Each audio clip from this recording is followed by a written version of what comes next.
are people who are there for many years and just have rolling 6-term contracts.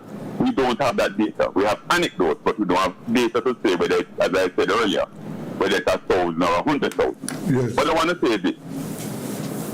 I have no issue with what Mr. Thomas has outlined. What I will say is, given our track record in Jamaica of patching and fixing and patching and fixing to the point where we have 40 different pieces of labor legislation, we must be careful not to try to patch something and have an unintended consequence elsewhere. I have no issue whatsoever with us moving towards a situation where we're creating more decent work, because that is what we are pushing for. Yes. Employers want more decent jobs and want higher wages, because that consumers who are more empowered to spend money. It means a more productive and a richer country. So we all want the same thing. What we may argue about is how we get there.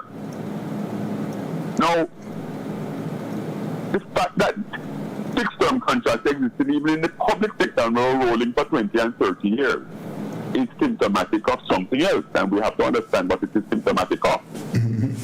It is symptomatic of a situation where abiding by the rules clearly applied may in fact be attacked on formality.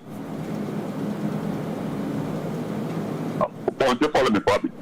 One of the challenges in Jamaica is, how do we reduce informality?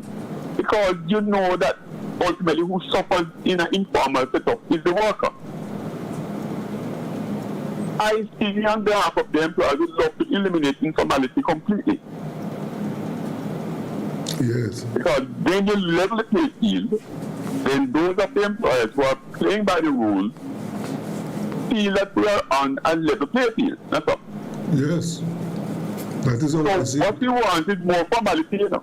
But we don't want formality that is so burdensome that the jobs pick up and leave Jamaica, and Jamaica is just in a backwater because we could become uncompetitive. Mm-hmm. It's interesting you raise the example of Barbados, because Barbados has moved to address this issue.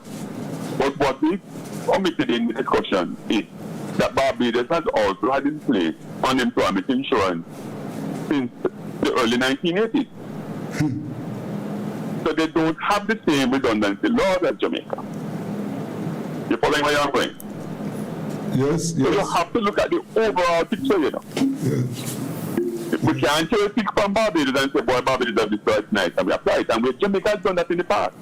We have looked at the best legislation in the world, best places. And I speak as a member of the tripartite setup, you know. I very much believe that these things are done through discussion and tripartite dialogue and social dialogue, wider social dialogue. But we have